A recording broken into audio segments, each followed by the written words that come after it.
Good morning, YouTube. I promised you a video when I got back from camp, so here's a video. Unfortunately, as a counselor in training, I have screamed every single day for the past 3 weeks, so as you can probably tell, my voice is a little but we are going to work through that. And I have a movie review for you. Very, very exciting. Now, just a little disclaimer. I have not seen a lot of action movies. I'm really trying to correct that, but basically this is not based on like anything I know about the action movie genre or the superhero movie genre or just movies in general. It's sort of just my thoughts as I watched. Ooh, title! The Amazing Spider-Man. So, I watched this movie because I'm trying to watch action movies and superhero movies because they interest me. And because of Andrew Garfield. I mean, to be perfectly honest, I like Andrew Garfield. So I'm probably a little bit biased when I say that I love this movie. But it wasn't just because of him. When I watch an action movie, I don't really expect to see a lot of character development. I sort of expect to see explosions and fighting and stabby sometimes. So I was really impressed by Peter Parker because he had what I'm calling a 4-stage character development. 4? That looks more like a 4, doesn't it? 4-stage character development.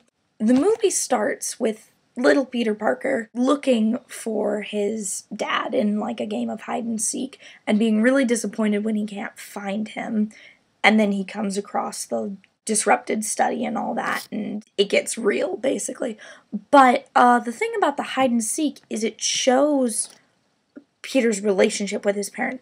It shows that he really looks up to his dad and he wants to be with his dad, but his dad isn't really around for him very much, with the whole empty curtain thing.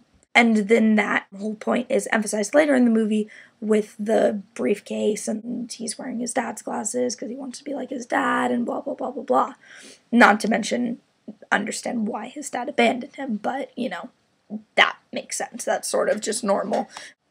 But there were, like I said, there were 4 stages. The first one is obviously confusion. There was this great scene with the train, and Peter Parker is like trying to figure out what is happening to him, and crazy strength and sticking to stuff, and very funny just in general, but pretty important because you just discovered you have superpowers. What do? You have no idea what's happening. So that was exciting. That's one that you see a lot. And then the second one is more specific to teenagers.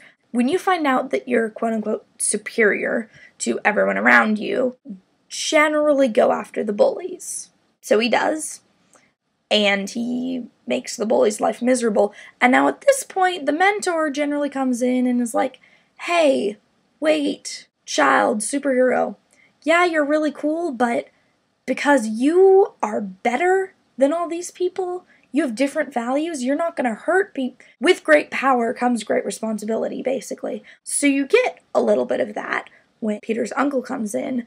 But then, this was just the best thing ever. Then instead of doing the whole mentor-superhero relationship, he dies as a indirect result of Peter's selfish actions. Because by not going after the corner store thief, he gets away, and then when he trips and the gun falls and the uncle goes to grab the gun and then obviously gets shot, as we all know. Had Peter gone after him in the first place, none of that would have happened. I just thought that was such a great way. That was so much more interesting than like just someone saying, no, you have to be better than the people around you. He actually has to learn through this terrible thing. And then he doesn't really learn. He goes on this all crazy vigilante crime fighting spree where he actually just messes things up even more. And we like him at this point because he's the superhero. But Gwen's dad brings up a pretty good point. He messed up some police missions that he had no idea what he was doing, basically.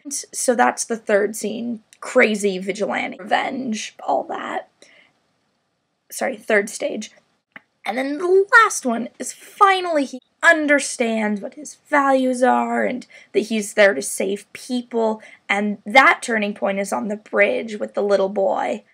And then he becomes the amazing Spider-Man, and we get a great battle scene and then all that. So I'm probably gonna wrap up. If you want to hear more thoughts about Spider-Man or anything else, you can leave questions, suggestions, comments in the comment section, because that's what it's there for. I would love to talk about it with you, but I have to wrap up now because my voice hurts. So, bye!